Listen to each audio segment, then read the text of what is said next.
Hi guys, what's up? Tough week. It was a tough week. I was looking pretty good there, and then of course Aaron Rodgers went off for 50. We all know he could do it. Just hoping it wasn't going to be against me, but it was. Um, it is what it is. I lost. It was a good matchup. Didn't really get anything for my running backs, which kind of sucked. Especially Turner. Turner had a pretty good matchup, and he didn't do shit. Ridley had a tougher matchup, but I thought he could have, I don't know, done more. But didn't happen. And then Eli. I knew Eli would struggle, but, I mean, what was that? Like in the second quarter when Alex Smith threw 3 straight interceptions, they had 3 straight possessions inside the 10, and he couldn't even complete a pass. So that really kind of pissed me off, but whatever. That was a big game for me. That really would have really helped a lot. Now I'm facing a tough matchup this week, and as Reed already stated, my playoff hopes really could be on the line right here. So, anyways, yeah, good matchup, Trevor. You put out the win, but I just wanted to kind of call you out a little bit here about what you said last week about how you're a much better manager than me because you have championship experience and blah blah blah blah. I mean, I think it's cute that you think you have more experience than me. Just saying. I've been playing fantasy football since either my 8th grade year or my freshman year in high school.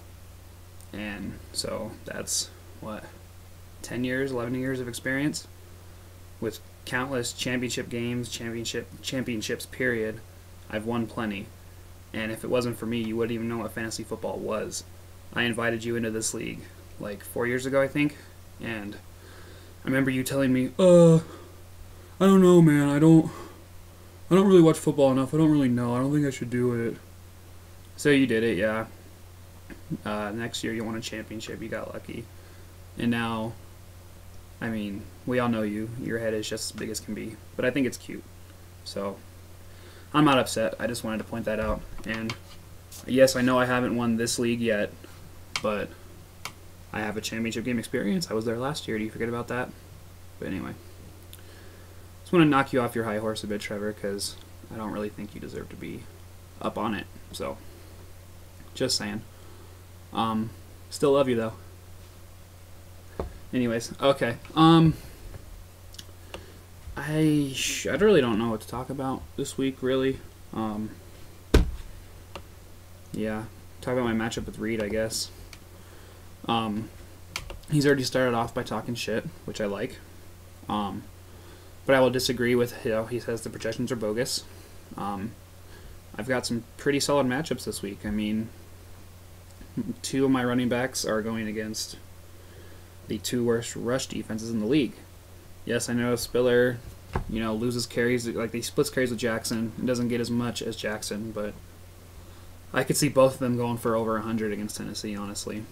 And then Chris Johnson, I'm taking the risk putting him back in my lineup, but if he can't do anything against Buffalo, then I'll officially give up on him.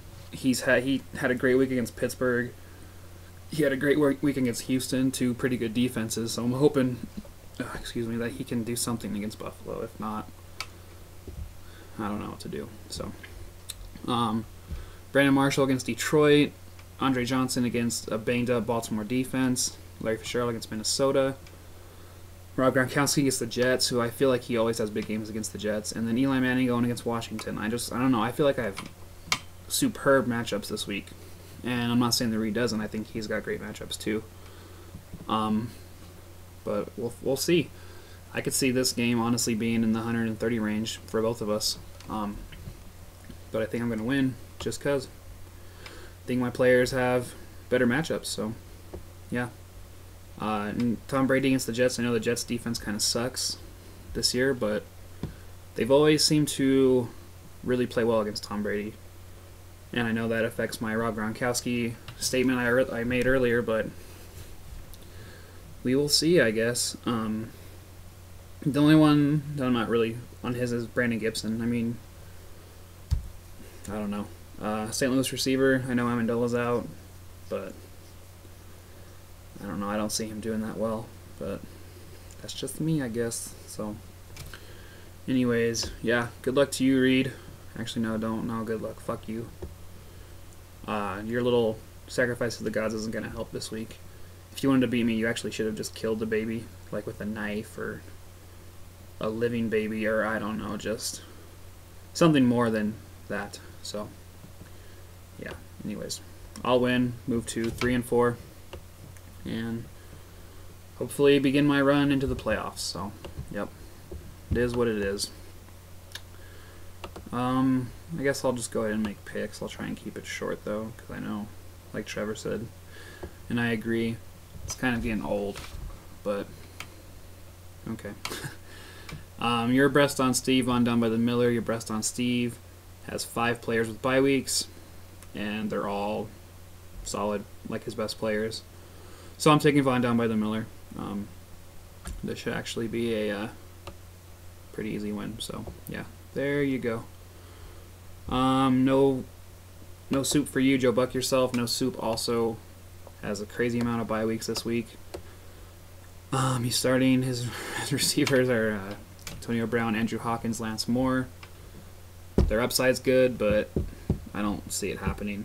I think Chad wins in, I'd say by at least 20, maybe up to, I'd say anywhere between 20 and 30. Ryan Fitzpatrick against Tennessee is probably going to be a really good play.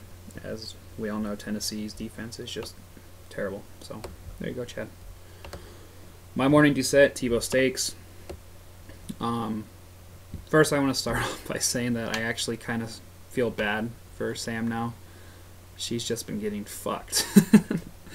And I don't know. Like, I feel she should have won last week. She even should have beat Reed like 2 or 3 weeks ago. But that was an epic comeback on Reed's part. Yeah. She's also got 4 players on bye weeks. But her backups are actually, I think, well, at least for her quarterback and tight end, her backups are better than what she has now. I mean, she'll put Jimmy Graham and Matt Stafford back in. But yeah, I mean, I picked Trevor. I don't know. I mean, with the amount of shit that Trevor talks to her, I could actually see her winning just because that's how it tends to happen sometimes. But I picked Trevor, so we'll see. Yeah. Okay. Cam Newton's Law doesn't do it. Once again, Des didn't do it. Projected 131 points. It's crazy. But yeah, I picked him this week. Yeah. I don't know. I mean, I feel like I pick against him every week, so he wins. So maybe if I actually pick him, he'll lose. No offense, Brandon, but yeah. Anyways, so yeah, those are my picks. Quick statement towards Chad. I would like to apologize for last week. I didn't technically wish an injury on Ryan Matthews. I just said that the only way I see Jackie Battle doing anything was if he did get hurt. So I apologize for, you know, even mentioning that. That's a big wrong. That's a big no-no on my part. So sorry about that. I'm glad he didn't get hurt because I didn't want you wishing anything on my guys. So yeah. Anyways. Yeah, I mean, except for Sam, this league is pretty tight. I mean, let's see, we have 5 teams who are 3-3. I'm kind of trailing a little bit at 2-4. Got off to my slow start. Hopefully my team's turning it around though. And then you've got No Soup, Von Del Miller, and Des didn't do it sitting on top of the league. So it's pretty tight. Which I like. It was kind of like last year. Last year we didn't really even know what the playoff picture was looking like until the last week of the season, so hopefully it keeps up like that again. So yeah. Yeah, good luck to everyone. Sorry for my boring video. Wow, I still got 10 minutes. I didn't think I'd talk that long. Yeah, good luck.